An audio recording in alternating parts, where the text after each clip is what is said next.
Buenos días de nuevo, mis hermanos. Hoy vamos a abrir una de esas miles de ventanas que aparecen en este libro, en este precioso libro, la palabra de Dios, para que nosotros podamos vivir por fe. Les pido, por favor, que abran sus Biblias en Mateo capítulo 4, vayan abriendo sus Biblias allí, Mateo capítulo 4, el texto que se leyó hace un momento. Pero antes, permítame orar. Vamos a pedir al Señor que venga y traiga su palabra y haga una revolución en nuestros corazones en esta mañana. Vamos a orar.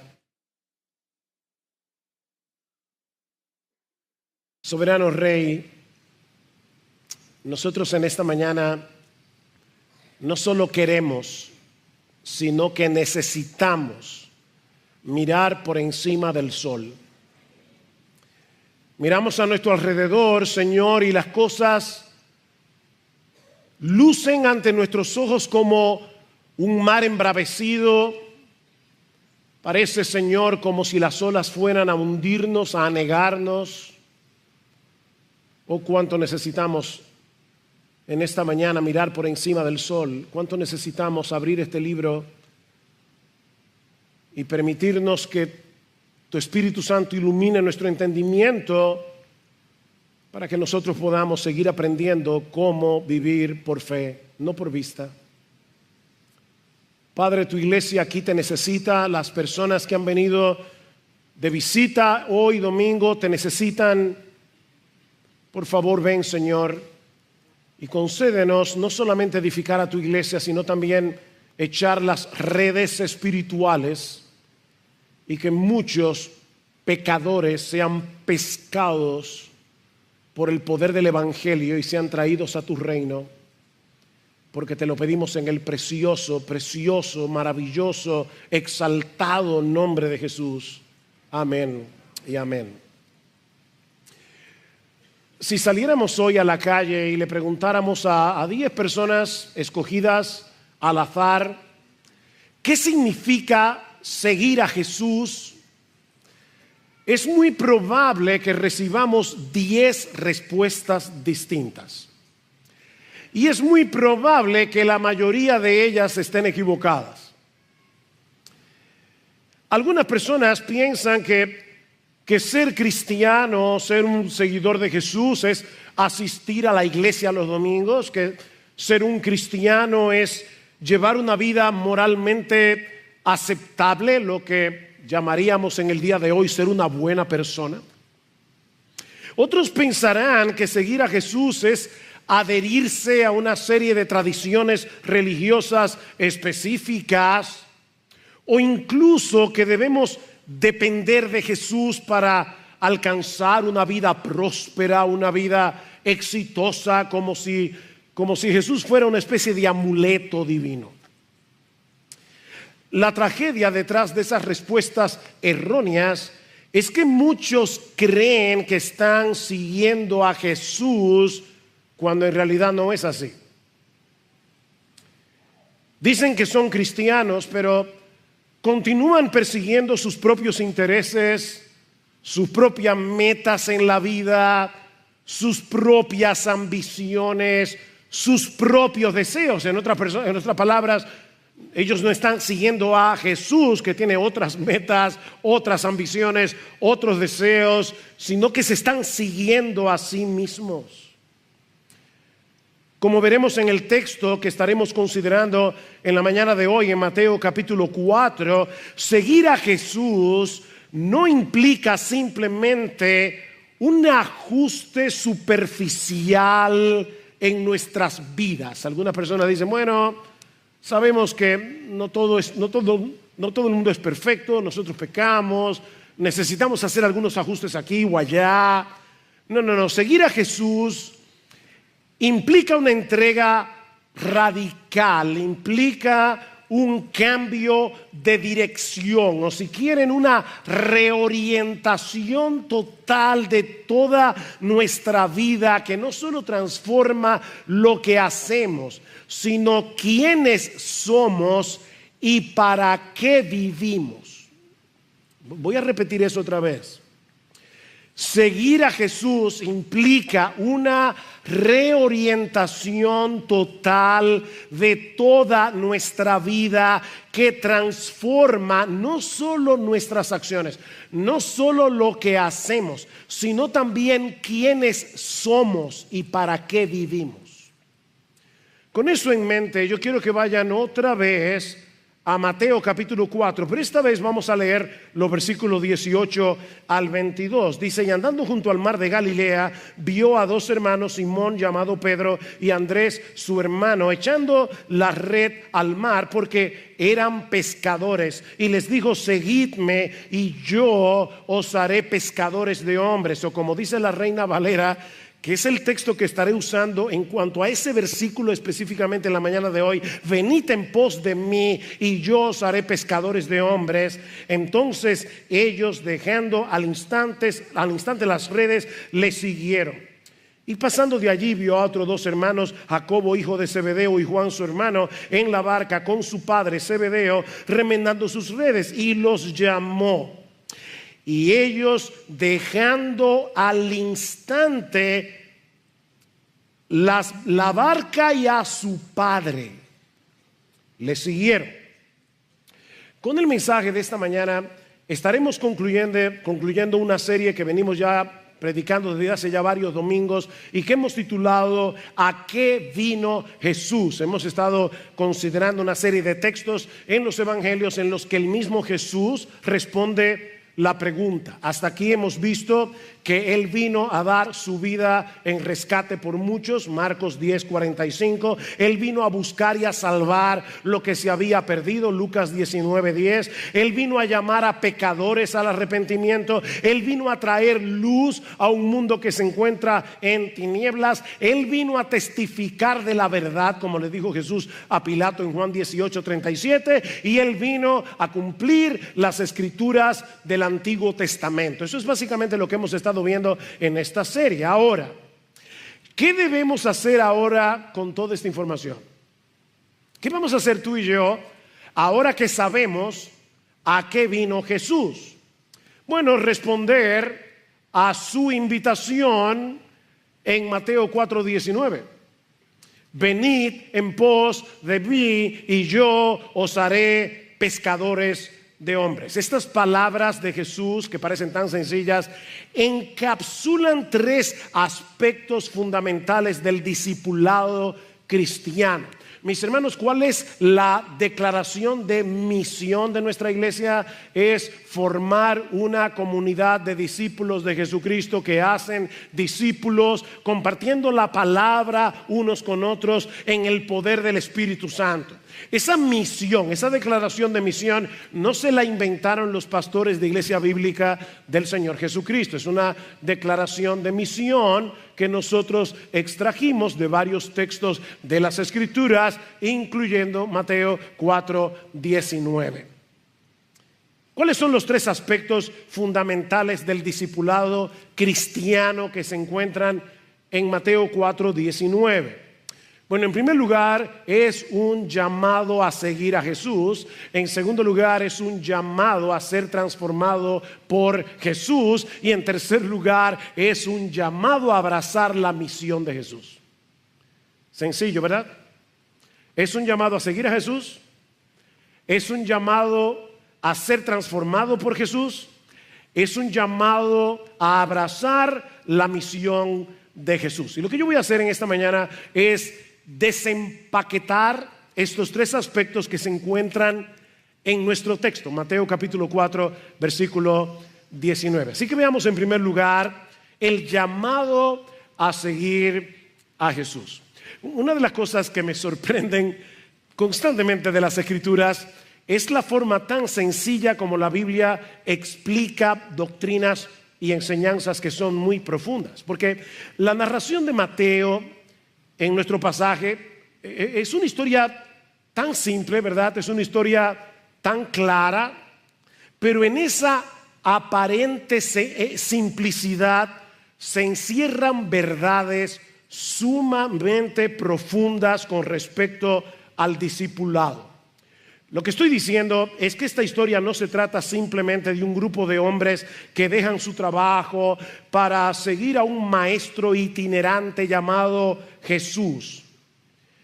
No, es una escena que captura el poder transformador del llamado de Jesús. La historia comienza con Jesús caminando junto al mar de Galilea hasta que Él se topa con dos hermanos llamados Pedro y Andrés. Jesús los llama para que lo sigan y dice Mateo que dejando al instante las redes, le siguieron. Un poco más adelante se topa con otros dos hermanos, Jacobo y Juan, y hace lo mismo. Lo llama y solo que en este caso Mateo añade que ellos dejaron la barca y a su padre para seguir a Jesús. Ahora déjenme contextualizar un poco para que ustedes entiendan lo que está sucediendo aquí. Para un judío del primer siglo, la lealtad a la familia no era simplemente un asunto de amor y de afecto. Este era el núcleo mismo de la identidad de un judío, su responsabilidad en la sociedad. Mis hermanos, en una cultura profundamente patriarcal, en una cultura y sociedad comunitaria, la familia representaba el espacio donde se transmitían los valores religiosos. Deuteronomio capítulo 6, hablarás de estas cosas a tus hijos en tu casa, cuando te levantes, cuando estén en el camino. Era en la familia donde eso ocurría, y era el núcleo del que dependía la estabilidad económica y el honor social. Hoy día los hijos viven completamente independientemente de sus padres. Esa no era la situación en los días de Jesús. Ser leal a la familia no era opcional. Ese era el fundamento sobre el cual se construía la vida de cada individuo. De manera que cuando Jesús llama a Pedro y a Andrés, a Jacobo y a Juan a dejar sus trabajos, a dejar su familia para seguirlo a Él, mis hermanos, este era un llamado mucho más radical de lo que podría parecer a nuestros ojos occidentales. Yo tenía un profesor en el seminario, un español, que siempre nos decía: el problema de ustedes los occidentales es que leen la Biblia con ojos occidentales. Nosotros debemos leer la Biblia con los ojos del Medio Oriente, teniendo en mente la cultura del siglo en el que vivió Jesús. Mis hermanos, Jesús en este pasaje no solo les estaba pidiendo que dejaran un empleo. No. Jesús les estaba pidiendo que reconfiguraran por completo su identidad y sus prioridades. Era un llamado a dejar atrás no solo barcas y redes, sino también las expectativas culturales que definían quiénes eran, cuál era su lugar en el mundo. Y obviamente en ese momento ellos no tenían un claro entendimiento de todo lo que implicaba seguir a Jesús, pero estos hombres dejaron todo atrás, porque entendieron en ese momento, entendieron que el llamado de Jesús, que lo que Jesús les estaba ofreciendo era infinitamente superior que lo que ellos estaban dejando. Estos hombres comprendieron en ese momento que el reino de Dios no era simplemente un concepto, era una realidad presente en la persona de Jesús, el Rey del reino, que lo exige todo porque lo ofrece todo. Yo recuerdo hace muchos años atrás que un miembro de esta iglesia, dando su testimonio, decía: mira, cuando yo me convertí, yo recuerdo que entendí el llamado de la Biblia y yo le decía al Señor: bueno, Señor, mira, yo estoy dispuesto a darte el 50% de mi vida. Y Jesús me dijo: no, está bien, te voy a dar el 75% de mi vida. Y Jesús me dijo: no, Así que le dije, bien, Señor, mira, te voy a dar el 99% de mi vida. Y Jesús me dijo, no, es el 100%. Este no es un llamado que tú puedes seguir a medio tiempo. Este es un llamado a tiempo completo. Es el llamado del Rey de Reyes, del Señor de los Señores, del Hijo de Dios encarnado. Un Rey que lo exige todo porque lo dio todo. Ahora, debo aclarar que esto no significa que Jesús estuviera negando la importancia de la familia o que Jesús estuviera moviendo a estos dos pares de hermanos a violar el quinto mandamiento: honra a tu padre y a tu madre. Obviamente no, pero sí estaba estableciendo una lealtad a Jesús que supera todas las otras lealtades terrenales. Ese es el llamado. ¿Qué dice el Señor en Mateo capítulo 10, versículo 37? El que ama a padre o madre más que a mí no es digno de mí. El que ama a hijo o a hija más que a mí no es digno de mí. Y el que no toma su cruz y sigue en pos de mí no es digno de mí. Lo que Jesús exige es que tú lo ames a Él, lo tengas a Él como una prioridad que no solamente está por encima de tus padres, no solamente está por encima de tus hijos, está por encima de tu propia vida. El que no toma su cruz y sigue en pos de mí no es digno de mí. Es un rey que lo exige todo porque Él lo dio todo.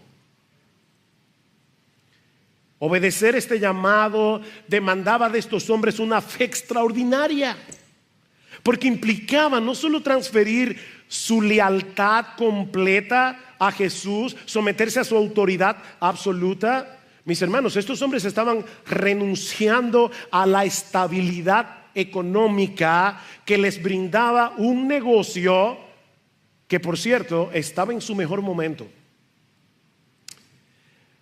En el pasaje de Lucas que Miguel leyó hace un momento, que es probablemente el pasaje paralelo a Mateo 4, vemos esta misma historia, pero con otros detalles que le añaden un poco de color. ¿Ustedes recuerdan? Miguel acaba de leer Lucas. Pedro y sus compañeros habían estado trabajando toda la noche en el mar. No habían pescado ni una sardina. Así que estos hombres estaban exhaustos, lavando sus redes a la orilla del mar de Galilea, cuando se aparece Jesús. Y ahora esta es la información que Lucas nos da, que Mateo no nos da. Y primero le pide a Pedro: Pedro, permíteme usar tu barca como púlpito. Jesús se sube en la barca de Pedro, la aleja un poco porque había demasiada gente en la orilla, y Jesús comienza a enseñar la palabra de Dios. Termina la enseñanza y ahora Jesús le pide a Pedro que lleven la barca mar adentro para volver a pescar. Y yo me puedo imaginar a Pedro diciendo: zapatero a tu zapato. Mira, tú puedes ser muy sabio, pero tú eres un carpintero. Yo soy un pescador profesional. Nosotros nos hemos pasado la noche entera pescando, que era la hora más óptima para pescar. No hemos sacado nada y ahora tú me estás pidiendo que vuelva de nuevo al mar. Nosotros que estamos exhaustos. Mis hermanos, esta gente se había pasado la noche entera pescando y no habían sacado nada. Y ahora Jesús le dice: Pedro, confía en mí, boga mar adentro y vuelvan a echar las redes. Y Pedro le dice: está bien, Señor, en tu palabra, como dice la Reina Valera, en tu palabra echaré la red. Y dice Lucas que la pesca fue tan grande que las redes comenzaron a romperse. Tuvieron que llamar 2 barcas adicionales que por poco se hunden por el peso de la pesca. Y mis hermanos, es precisamente en ese momento, cuando el negocio estaba boyante, cuando no podía estar mejor, que Jesús les dice a estos hombres: déjenlo todo y síganme a mí. Mira, por favor, usa un poco tu imaginación. ¿Qué hubieras hecho tú? Tú miras las barcas, cientos de peces en las redes, y a un maestro que apenas está comenzando su ministerio, que te dice: ven y sígueme a mí, déjalo todo y sígueme. ¿Qué hubieras hecho tú? Estos hombres estaban dejando atrás una pequeña empresa pesquera. ¿Se dieron cuenta que dicen que eran socios? Pedro y Andrés, Jacobo y Juan. Era una empresa pequeña. Esta gente no era pobre, tampoco eran millonarios, pero tenían estabilidad económica. Ellos están dejando atrás esta pequeña empresa pesquera. Ellos están dejando atrás las redes llenas de peces, porque ellos entendieron y creyeron que lo que Jesús les estaba ofreciendo era 1000 veces mejor. Y yo te pregunto otra vez, ¿tú crees eso? Porque eso es lo que implica seguir a Jesús. Dice el Señor: aquel que no renuncia a todo lo que posee no puede ser mi discípulo. ¿Significa eso que tú tienes que dejar tu negocio igual que hicieron los discípulos originales? No. Lo que eso significa es que a partir de ese momento ni tu negocio, ni nada, ni tu cuenta bancaria está por encima de Jesús. Tu confianza no está en tu dinero depositado en un banco con un superinterés. Tu confianza está depositada únicamente en Jesús. A partir de ese momento ellos estaban matriculando en una especie de academia ambulante. Dice en Marcos capítulo 3 versículo 14 que Jesús llamó a 12 para que estuvieran con él y para enviarlos a predicar. ¿Se dan cuenta? Primero para que estuvieran con él, luego para enviarlos a predicar. Estos hombres, a partir de este momento, durante 3 años y un poco más, ellos iban a caminar con Jesús, ellos iban a escuchar las enseñanzas de Jesús, ellos iban a ver a Jesús actuar, ellos iban a ver a Jesús interactuando con las personas que se encontraban en el camino. Y todo eso era parte del currículum. Ellos iban a ver a Jesús lidiando con el ataque constante de los fariseos. Ellos verían a Jesús teniendo compasión de los necesitados. Ellos iban a ver a Jesús juntándose con los despreciados publicanos, juntándose con prostitutas. Y todo eso estaba calando en la mente y el corazón de estos hombres. Cada palabra, cada acción, cada mirada de compasión, cada reprensión de Jesús era una lección viva para ellos. ¿Qué escuela? Jesús no estaba formando discípulos teóricos. Jesús estaba formando hombres que iban a reflejar su carácter. Estaba formando hombres que debían absorber sus opiniones, hombres que deberían llegar a pensar y actuar como Jesús. En otras palabras, mis hermanos, Jesús llamó a estos hombres para enseñarles a ser como Jesús. Ese es el currículum. Jesús iba a enseñarles a ser como Jesús. Y ¿sabes qué, mi amigo? Ese es el mismo llamado que Jesús te hace hoy por medio de la predicación del Evangelio. Aunque Él no está físicamente presente con nosotros hoy, nosotros podemos ver a Jesús, podemos verlo en las páginas de los Evangelios, podemos escuchar sus enseñanzas por medio de su palabra, podemos realmente seguirlo a Él. Este es un llamado a abandonar cualquier cosa. Óyeme bien, mi hermano, mi amigo. Este es un llamado a abandonar cualquier cosa que compita con Jesús por el lugar supremo en tu corazón. Ven que no se puede ser seguidor de Jesús a medio tiempo. Dice el Señor en Mateo 16:24, si alguno quiere venir en pos de mí, niéguese a sí mismo, tome su cruz y sígame. La conversión implica un cambio de lealtades.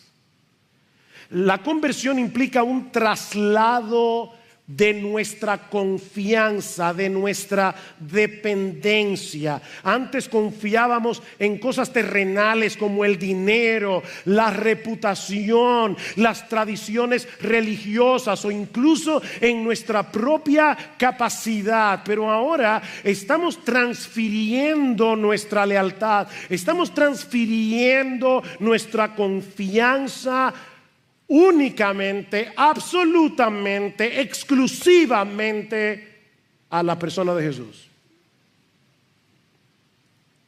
Es por eso que este es un llamado que comienza con el arrepentimiento. Que dicen en Mateo 4:17, desde entonces comenzó Jesús a predicar, a decir: arrepentíos, porque el reino de los cielos se ha acercado. Y lo mismo vemos en la pesca milagrosa. ¿Recuerdan cuando Pedro estaba allí sacando las redes? Las redes se estaban rompiendo, llenas de peces, y de repente Pedro cae en la cuenta de lo que significa este milagro. Él dice: esta persona que está delante de mí no puede ser un mero hombre. Yo estoy delante de la presencia de Dios mismo. Y dice que Pedro se postra y dice: apártate de mí, Señor. Al principio le había dicho: maestro, toda la noche hemos estado pescando y no sacamos nada. Pero ahora de repente Pedro dice: si este hombre es capaz de mirar a lo profundo del mar y es capaz de llamar soberanamente a los peces para que se metan en las redes, este hombre también puede ver en lo profundo de mi propio corazón. Apártate de mí, Señor, yo soy un hombre pecador. Este camino del discipulado necesariamente comienza con el arrepentimiento.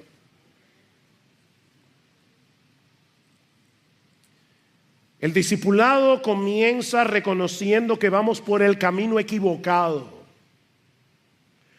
El discipulado comienza reconociendo que nosotros estamos viviendo para nuestro pequeño reino, haciendo nuestra voluntad, buscando nuestra propia gloria.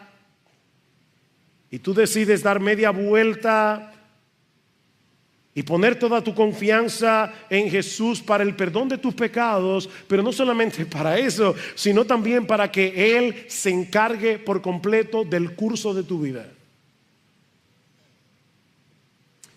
¿Sabes lo que significa convertirse a Cristo? Que tú le das a Jesús un papel en blanco, firmado por ti, diciéndole: Jesús, yo no sé lo que tú vas a escribir en ese papel, pero de antemano me comprometo a obedecerlo.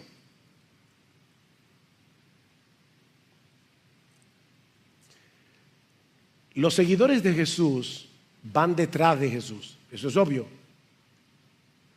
Los seguidores de Jesús van detrás de Jesús en el camino de la obediencia a la voluntad de Dios. No siempre seguir a Jesús te va a llevar por el camino que más te gusta. Pero ahí es que entra en juego la fe. Señor, yo no entiendo por qué me estás llevando por este camino tan empinado. Yo no entiendo por qué me estás llevando por este camino tan doloroso. Yo no entiendo por qué me estás llevando por este camino tan peligroso. Pero ¿sabes qué, Señor? Yo te estoy siguiendo a ti. Por donde tú vayas iré, lo que tú me pidas haré. No porque confío en mis propias fuerzas, porque no confío en eso. Confío en la dependencia, en el poder del Espíritu Santo obrando en mí. Y no lo voy a hacer, Señor, para ganarme tu favor. Yo no te estoy diciendo: Señor, yo estoy dispuesto a seguirte para que tú me salves. No, mi amigo, óyeme bien. Tú no tienes que hacer eso para ganarte el favor de Jesús. Tú no tienes que obedecer la voluntad de Dios para ganarte el favor de nadie. Tú tienes que hacer eso, si eres cristiano, porque ya fuiste favorecido por Dios de pura gracia, gratuitamente. Pero ese es el llamado: ir detrás de Jesús. Es un llamado a la muerte del yo, para comenzar a vivir una nueva vida que es la vida de Cristo en mí. Con Cristo estoy juntamente crucificado, ya no vivo yo, mas vive Cristo en mí. Y lo que ahora vivo en la carne, es decir, en este cuerpo terrenal, lo vivo en la fe del Hijo de Dios, el cual me amó y se entregó a sí mismo por mí. Lucas 9:23 dice el Señor, y decía a todos, ven, no simplemente a una élite de super cristianos en la iglesia. No hay dos clases de discípulos, hay una sola clase de discípulos. Son aquellos que se han arrepentido de sus pecados y que confían únicamente en Jesús, siguen únicamente a Jesús. Y decía a todos, si alguno quiere venir en pos de mí, si alguno quiere venir, cualquiera, el que quiera venir en pos de mí, niéguese a sí mismo, tome su cruz cada día y sígame. ¿Y por qué ese énfasis en cada día? Bueno, porque el pecado todavía mora en nosotros y cada día nosotros vamos a ser tentados a bajarnos de la cruz. Es cada día. Los discípulos de Jesús tienen una lucha a muerte todos los días. Una lucha a muerte contra patrones de pecados, una lucha a muerte contra ambiciones egoístas, una lucha a muerte incluso, escuchen esto, contra cosas buenas que están amenazando nuestra lealtad a Jesús. Porque si tú le estás dando a una cosa buena como tu esposa, tu familia, etcétera, si tú le estás dando tu lealtad a una cosa buena, pero por encima de tu lealtad a Jesús, eso se llama idolatría. Has convertido esa cosa buena en un ídolo. Y ahora yo te pregunto, honestamente, ¿tú estás siguiendo a Jesús? ¿Tú estás siguiendo a Jesús? ¿O todavía tú sigues creyendo que eres tu propio amo? ¿Que eres tu propio dueño? ¿Que eres tu propio Señor? Porque si es así, mi amigo, arrepiéntete y ven a Jesús. Arrepiéntete y ven a Jesús. Mi amigo, escucha con toda seriedad este llamado y obedécelo. Y obedécelo cuanto antes, porque es un llamado urgente. En una ocasión, Lucas capítulo 9, el Señor va caminando por las calles y se acerca una persona y le dice: Señor, te seguiré a donde quiera que vayas, pero deja que vaya primero y entierre a mi padre. Y probablemente la idea era esta. Para un judío, otra vez, la lealtad a la familia era muy fuerte. O sea, no era simplemente que el padre se había muerto y él quería ir al mortuorio. Probablemente lo que le está diciendo es: Señor, mi padre no se ha muerto y yo no quiero darle ese dolor. Yo quiero estar ahí con él hasta que se muera. Cuando yo te lo entierro y te sigo. Y Jesús le dice: no. Deja que los muertos entierren a sus muertos y tú ven y sígueme. Esto es un asunto urgente. Mi amigo, esto es un asunto de vida o muerte. El día de la salvación es aquí ahora para ti. Dios te trajo a escuchar su palabra para que escuches el llamado de Jesús. Ven y sígueme ahora. Pero ya dijimos que este es un llamado a seguir a Jesús, pero también es un llamado a ser transformados por Jesús. Es un llamado a ser transformados por Jesús. Vengan en pos de mí, síganme a mí. ¿Y qué dice Cristo? Yo los haré. Yo los convertiré en pescadores de hombres. Estos hombres no se iban a convertir en pescadores de hombres por su habilidad innata. No era que, bueno, Pedro y Andrés, a Juan y Jacobo, ustedes son buenos en la pesca, así que seguramente cuando vengan y me sigan, ustedes van a ser buenos pescando hombres. No, dice Jesús, eso depende completamente de mí. Vengan en pos de mí, síganme a mí, aprendan de mí, y en el camino yo me voy a encargar de convertirlos, yo me voy a encargar de transformarlos, yo me voy a encargar de capacitarlos para que ustedes se conviertan en pescadores de hombres.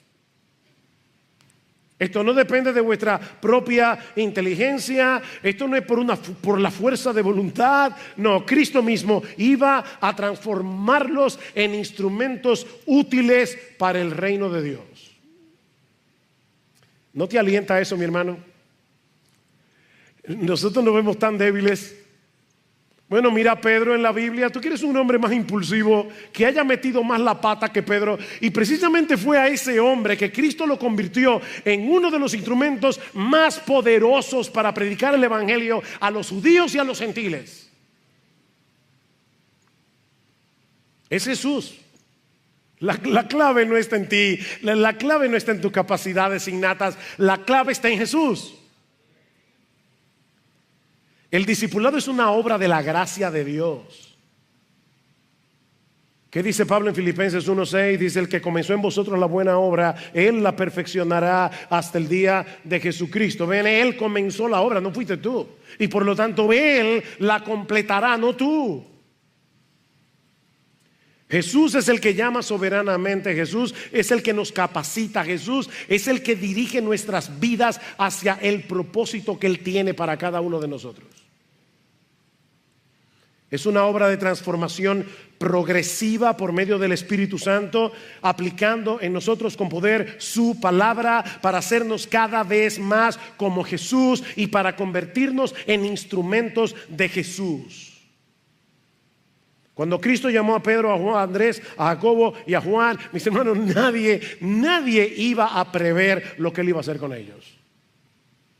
Hay una historia muy simpática, una leyenda de que Jesús llega al cielo, ya después que terminó su obra, ya resucitó, ascendió, está sentado a la diestra del Padre, y los ángeles le dicen: bueno, Señor, ¿y ahora qué? Dice: bueno, que yo voy a transformar el mundo entero con el evangelio. El evangelio va a llegar hasta lo último de la tierra. ¿Y cuál es tu plan? ¿No? Con esos 12 hombres que están ahí.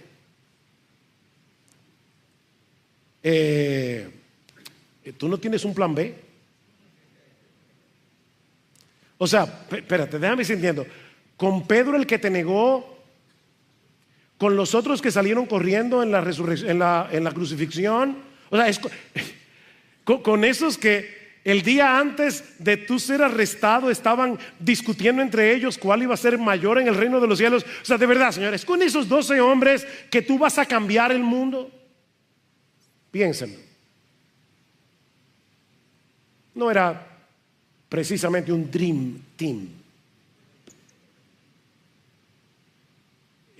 ¿Tú no tienes un plan B? No. Hay solo un plan A. Y es el único. Jesús convertiría a esos 4 hombres comunes y corrientes en instrumentos poderosos para la propagación del evangelio. Y todo comenzó cuando Cristo los llamó. Oigan, todo comienza con las palabras de Jesús. Las palabras de Jesús. Déjeme explicar teológicamente lo que yo quiero decir. Así como en la creación inicial Dios habló y el universo fue formado, aquí Jesús habla con autoridad: sígueme, y produce una nueva creación en la vida de sus discípulos. Eso fue lo que Jesús hizo en tu vida. 2 Corintios 5:17: si alguno está en Cristo, nueva criatura es. El texto dice literalmente: si alguno está en Cristo, nueva creación es. Es una nueva creación.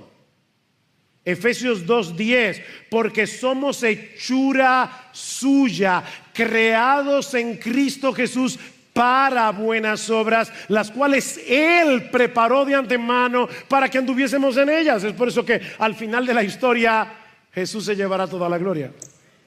es Jesús.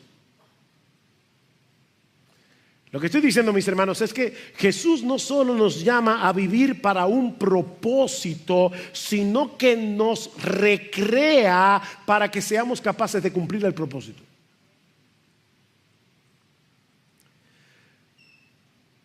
Mi amigo, Jesús te está llamando tal como estás, pero no para dejarte como estás. Jesús te está llamando como estás, pero no para dejarte como estás. Él te está llamando para transformarte. Él te está llamando para darte una nueva forma de pensar. Él te está llamando para darte una nueva capacidad para obedecer la voluntad de Dios. Él te está llamando para darte nuevos deseos, nuevas ambiciones, nuevas metas, nuevos propósitos en tu vida. Para eso te está llamando Jesús.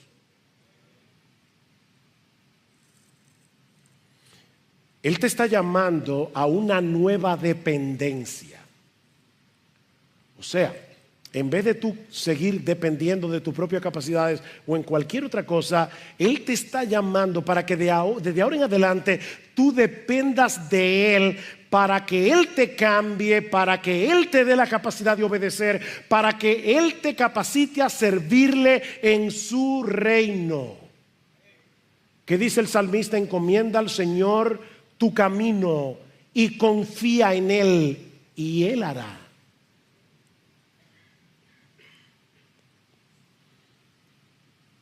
En estos días recordaba, porque en el último programa de Entendiendo los Tiempos, Eduardo me preguntó: ¿y cómo fue que tú decidiste servir al Señor?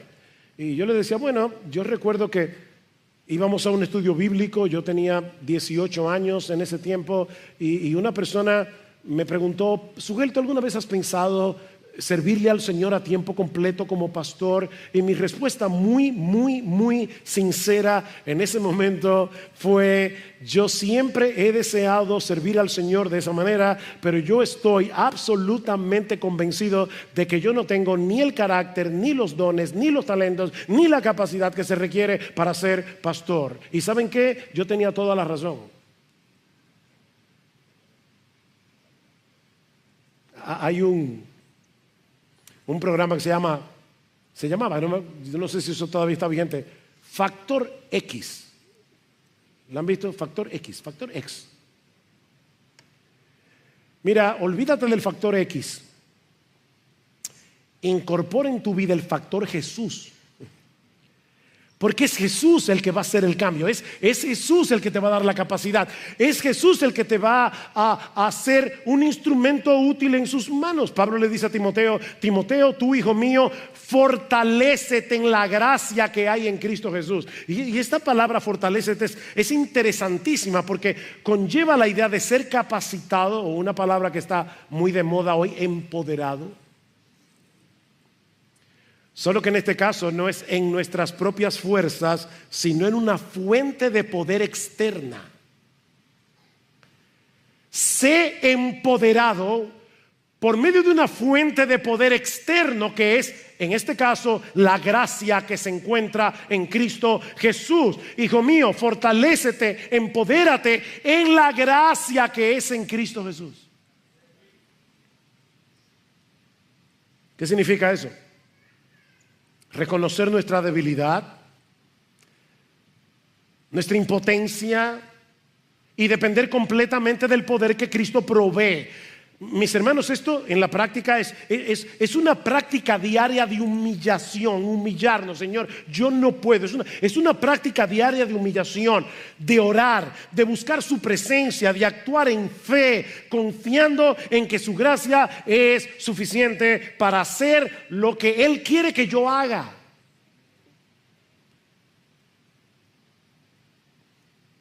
Y este aspecto es extremadamente importante a la luz de lo que Jesús sigue diciendo en el texto: venid en pos de mí y os haré pescadores de hombres. Y este es el tercer elemento del llamado que hemos visto hasta aquí. Este es un llamado a seguir a Jesús, es un llamado a ser transformado por Jesús, es un llamado a abrazar la misión de Jesús. La misión de Jesús. ¿A qué vino Jesús? A pescar hombres para el reino. El Hijo de Dios dejó su trono en el cielo, dejó la gloria para venir a rescatar pecadores.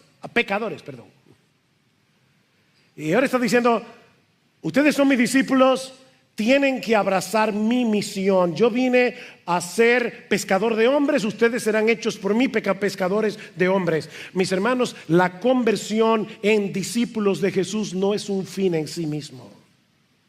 Es el inicio de una nueva misión de vida. Llegar a ser pescadores de hombres. Y aquí tenemos que volver al pasaje de Lucas 5, otra vez. Porque allí se ilustra lo que implica este aspecto del llamado de Jesús. Recuerden la historia otra vez. Pedro y los demás se han pasado la noche pescando, no han sacado nada. Pero Señor, en tu palabra echaré la red. Y sacan una cantidad de peces tan grande que dice Lucas que era una multitud de peces. Esa es la idea de la palabra original. Esa es la misma palabra que Lucas va a usar más adelante en el libro de los Hechos, cuando el evangelio comienza a extenderse y grandes multitudes de hombres y mujeres eran añadidas al Señor. Es exactamente la misma palabra. Por ejemplo, en Hechos 5:14 dice, los que creían en el Señor aumentaban más, gran número. Ahí está la palabra de Lucas 5, gran número. Así de hombres como de mujeres. O 14:1, una gran multitud. Ahí está la palabra otra vez. Así que el milagro de la pesca apunta a la realidad de que Jesús tiene el poder y tiene la autoridad para reunir multitudes de personas y traerlas arrepentidas y creyentes a su reino. Solo que esta pesca de hombres obviamente no es como la pesca de peces. Los peces se atrapan para ser comidos, pero los hombres son capturados por el evangelio para ser salvados. Jesús no nos envía a pescar a la gente para explotarlas. Es para traerlos hacia Él, para que encuentren descanso en Él. Venid a mí todos los que estáis trabajados y cargados, yo los haré descansar. Es para que encuentren gozo en Jesús, Juan 15:11. Es para que encuentren perdón y vida eterna, Juan 3:36. Así que hermanos, este milagro en el mar de Galilea fue una especie de parábola viviente. Era una especie de declaración del propósito eterno de Dios de reunir a un pueblo para su gloria.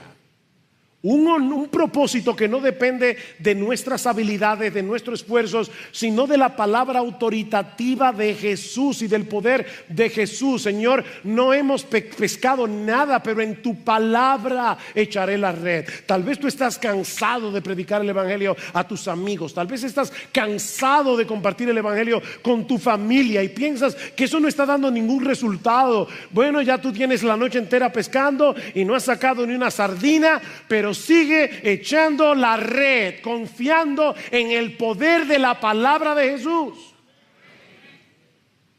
No te canses. Yo no sé cuántos de ustedes alguna vez han salido a pescar, pero se requiere mucha paciencia para pescar.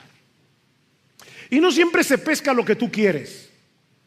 Yo me acuerdo una vez que había salido con Lester y su familia a Nisibón y fuimos al mar a pescar, pero desde la orilla, y pasó algo sorprendente. Yo sé que los pescadores son mentirosos muchas veces, pero créanme esta historia. Yo cogí mi caña, le puse su gusanito, eran sardinitas que habíamos sacado con una red, y cuando tiré la caña de pescar, ¿saben qué pesqué? Una gaviota.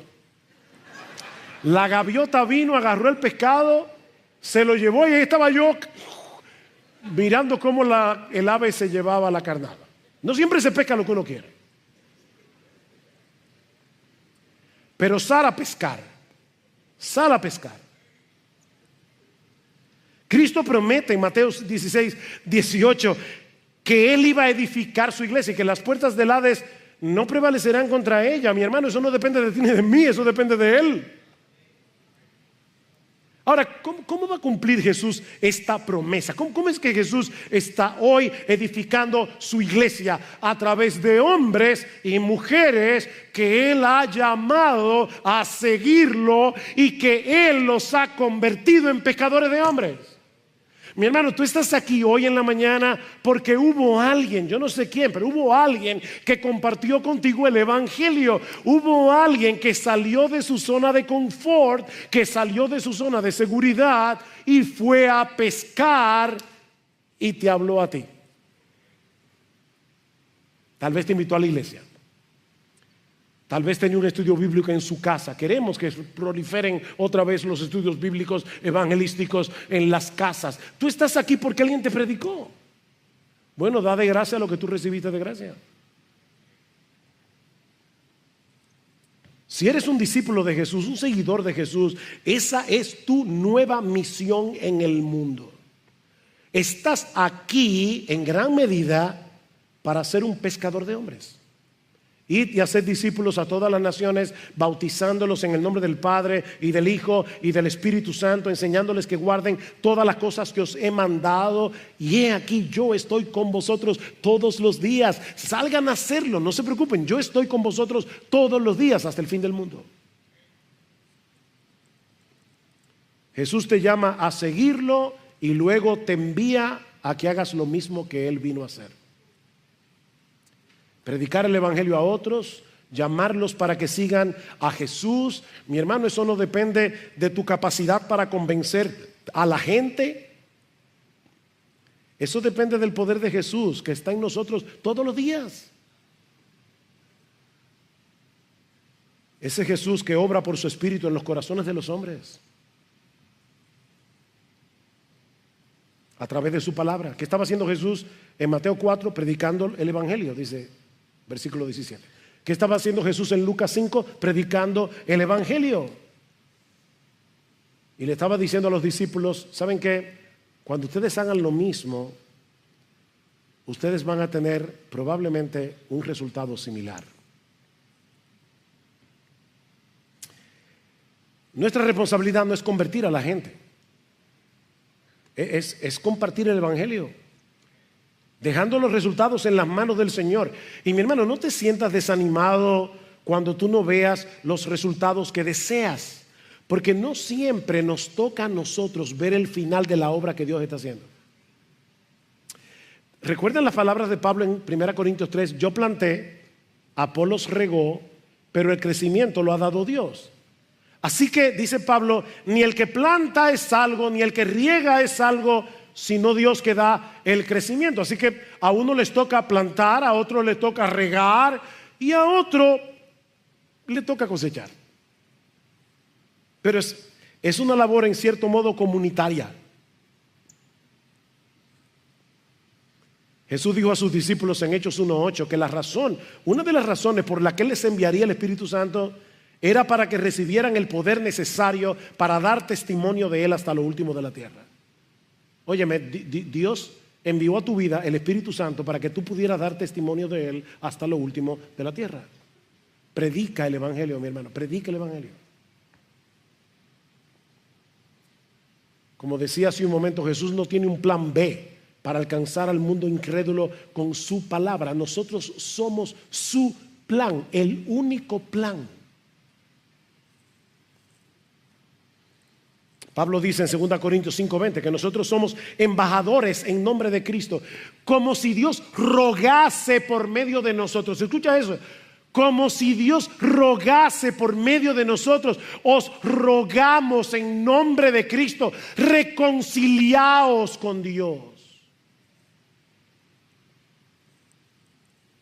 Comparte el evangelio a tus familiares, comparte el evangelio a tus amigos, comparte el evangelio a tus compañeros de estudio en el colegio, en la universidad.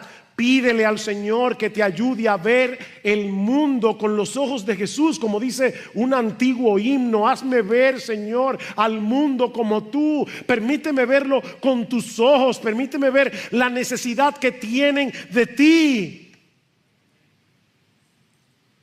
Y en oración dile a otros lo que hizo Jesús en la cruz para salvar a pecadores. Riega la semilla de la palabra en oración y Dios se encargará de usarla conforme a su perfecta y santa voluntad. Y si tú estás aquí sin Cristo, mi amigo, por favor no te vayas de este lugar sin obedecer el llamado de Jesús, porque su invitación continúa vigente hoy.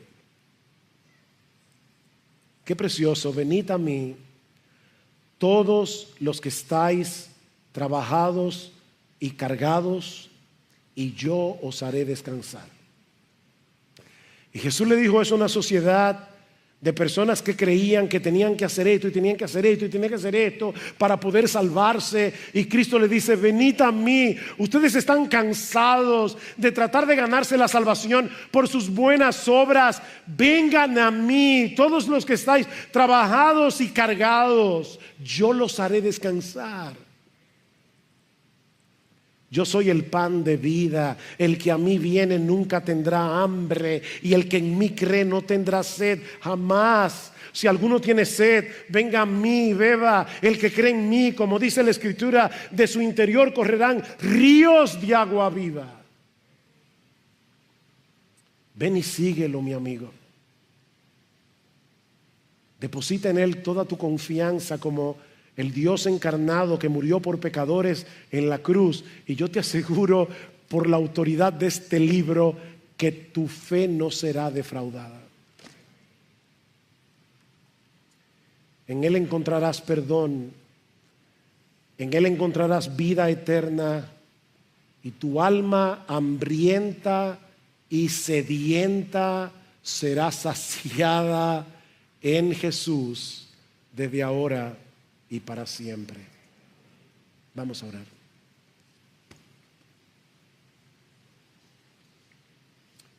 Señor, ¿cuántas veces hemos echado la red del Evangelio? ¿Y cuántas veces, Señor, hemos sentido cierta frustración porque no vemos el fruto, no vemos el impacto que nosotros quisiéramos ver? Sin embargo, Señor, en tu palabra echaremos la red. Seguiremos echando la red. Seguiremos compartiendo con otros el mensaje glorioso de salvación, porque nosotros creemos que ese mensaje sigue siendo poder de Dios para salvar a pecadores. Señor, revoluciona a Iglesia Bíblica del Señor Jesucristo. Ayúdanos a ser discípulos que hacen discípulos. Ayúdanos, oh Señor, a seguirte a ti, a dejarnos transformar por ti a través de tu palabra. Oh Señor, convierte a cada miembro de esta iglesia en un pescador de hombres. A algunos les tocará sembrar, a otros regar, a otros cosechar. Pero Señor, por favor, concédenos ver al mundo con tus ojos. Y Padre, por favor, mira a aquellos que están hoy sin Cristo. Tal vez algunos creyendo que están siguiendo a Jesús cuando en realidad no es así. Despiértalos, Señor, y tráelos hoy. Tráelos hoy a Cristo en arrepentimiento y fe. Oh Señor, obra por el poder de tu Espíritu a través de tu palabra que ha sido predicada, porque te lo pedimos en el nombre de Jesús. Amén.